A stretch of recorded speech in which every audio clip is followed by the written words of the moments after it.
The sixth installment in the Smackdown series, and PS2 has finally run out of catchphrases.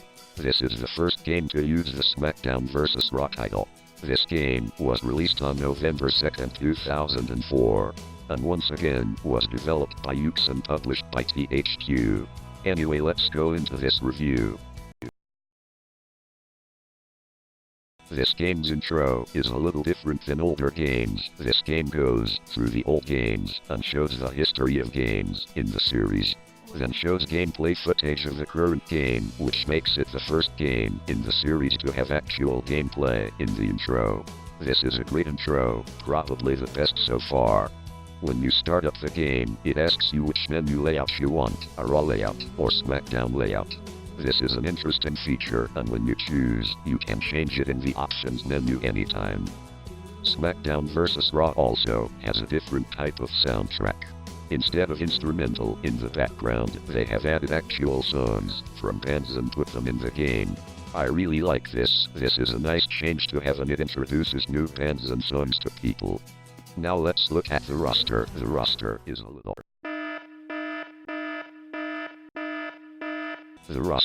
little lacking. I know the 2004 roster wasn't the best. This was when Brock Lesnar left, Goldberg left, and a lot of the old Attitude Era guys were gone or irrelevant, and they were bringing in new guys like Rene Dupree, Marty Jannetty, etc. And they never really took off. But there are still legends in the game, like Andre the Giant, Bret Hart, Mankind, and the 1999 Rock. But there's one thing that really brings this roster down. There is no Stone Cold Steve Austin. The list of arenas are basically the same as Here Comes the Pain, just with the updated arenas, which is alright. Now to the entrances. The entrances are the same style, just with more updated and better animations. No superstar has that generic entrance, like in Here Comes the Pain. They also added announcing back in, which is good. Making his way to the ring, weighing in at 320 pounds, Kane! Legends also have theme songs and their own entrances now, but they still don't have tight entrons. Before we get to the gameplay, every time you start a match, a tips menu comes up which you have to manually click off. I actually like this. If you have to go do something quick during the entrances, the match won't start when you're gone, so you can come back and not have yourself getting beat up and losing, so that's good. And now for the gameplay. Before every match there is a mini game that happens. These are nice to have at the start of the match, and if you don't like them, you can turn them off. Kind of wish they gave you that ability for something else.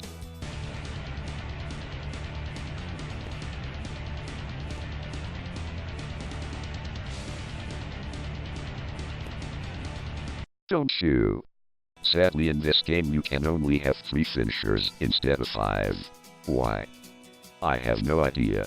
The controls are basically the same as Here Comes the Pain, which is good. Something that is both good and bad is the fact that the commentary is back. There are 2 commentary teams, JR and Jerry Lawler, and Taz and Michael Cole. They mostly talk about the people in the match, the moves done, or just have banter. It can be nice to have in, but can get annoying sometimes. He's gonna do whatever it takes to win this match, JR. They have changed the weapons slightly. Before you could use a chair however many times you like, but now you can only use them 4 times before they break.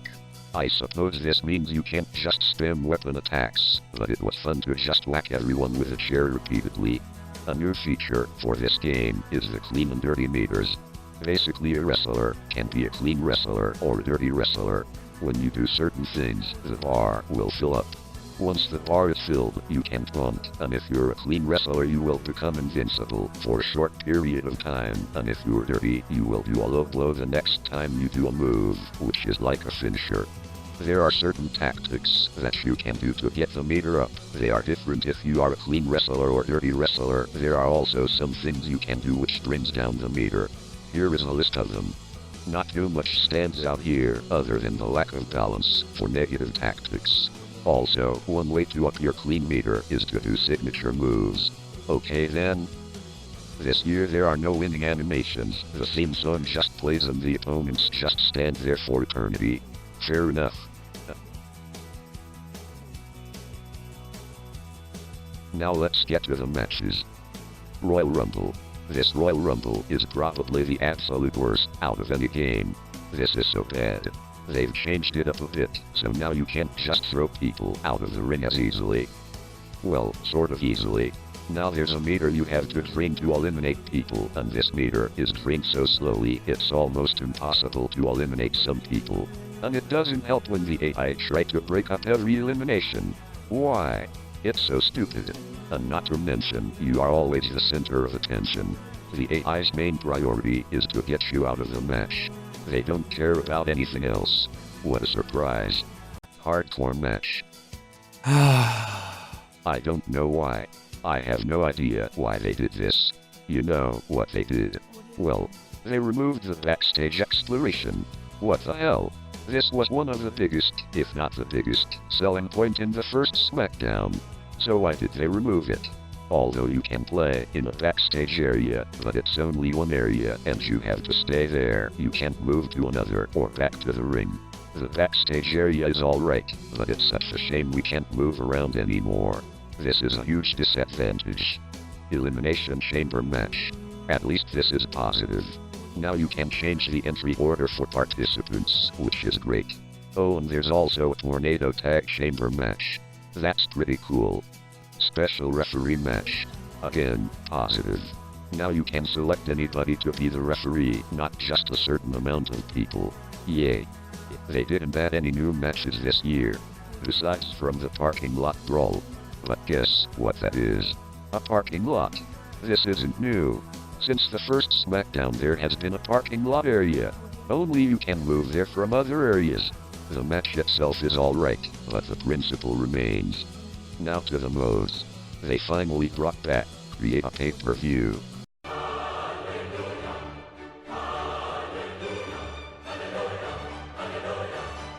Before you set the matches, you can select the arena name, what shows are held, number of matches, and commentary team. You can set up any match you want, with any participants you want. Although the Royal Rumble and Elimination Chamber have to be in specific arenas. Why? But I suppose the Royal Rumble is no real loss. You can also set the interference in the match. This mode is great, better than ever. A new feature in this game is create a championship. This is pretty self-explanatory. You can select parts for a championship. The championships can be defended and create a pay-per-view. This is a great feature to have, only one problem. To make a title you need money, and championships can be pretty expensive. This game has also added a challenge mode. There are 60 challenges you have to do, some harder than others, and some absolutely impossible. This is a nice feature to have in, even if it can get extremely annoying at times. Now all challenges have to be done in exhibition mode. You go into the mode and tells you what you need and what you need to do. So you have to set it all up yourself, attempt to do the challenge, and wait till the match is over till you know if you've done it right. Which can be pretty tedious. Now on to the create modes. Create a superstar. Create a superstar in this game, well, it's not bad, but there's been better. In this mode, everything is set in order. So you have to do the profile first, then move on to the head, then body, then attire, etc. This is stupid. What if I wanted to do the attire first, or profile last after I know who I'm creating? It shouldn't be in an order. Also the cause always looks somewhat deformed, which is weird. Besides that, there's no other changes to the modes. Except one thing. They removed create an animation. Why? Why does this game want to remove all things good? This game does have an online feature, but I have not used it, for the sole reason that I can't. This is the PlayStation 2, so connecting to the internet is not easy. Plus everyone who has used it has not had a lot of good things to say about it. It's a good feature to have in, but it's a few years before it could be done well. 2004 is a little too early. And now. First downside to the season mode this year is that you can't set the rosters for people. They are all preset, which is a shame. Also you can't play as Kurt Angle, despite being in the game as a playable character, because he is the Smackdown general manager. That sucks. In the season mode you are still at a locker, which is okay. There are only 2 titles you can get now, the world title and a mid-card title. No tag titles or women's titles. I guess that would be too many stories to program. But now, to the good stuff. In this game they have added voiceovers for characters. So whenever a person talks in season, they are actually talking. Well, besides, from your character, which is pretty weird, but I guess that would have taken a long time to get everyone. The voiceovers aren't the best, but it's better than nothing. One positive is that this game has much better overall stories than Here Comes the Pain. There aren't as many cheesy storylines and they're slightly more interesting. Although there are less storylines, probably because of the voiceovers, which is a downfall. But instead of there being 12 months a year, there are only 8 months a year, since some pay-per-views are Raw or Smackdown exclusive. Which to me is a good thing. Here Comes the Pain was a little long, so shorter season is not too bad in my opinion. Shop Zone is back. This is the way to unlock most of the stuff in the game, like legends, moves, attires. Or should I say, attire? Because there is one John Cena attire, and that's it. I do like this way of unlocking stuff, like I said in the Here Comes the Pain review, so this is good. Unlike Here Comes the Pain, in this game, you will always have a match and storyline, even if you are a jobber. Which is a good thing, you will never be sitting on the sidelines, with no story or match anymore. Overall this game is still good.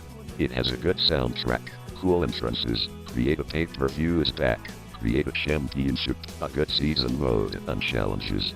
Although it does suffer from a lacking roster, the Royal Rumble, poor create a superstar, no create an animation, and, well, no backstage. I give this game an 8 out of 10. This is still a good and enjoyable game, however it gets the lowest score so far, because of the removed backstage, roster, and overall feeling of the game. That has been another review, and the next will be on Smackdown vs Raw 2006, even though it came out in 2005.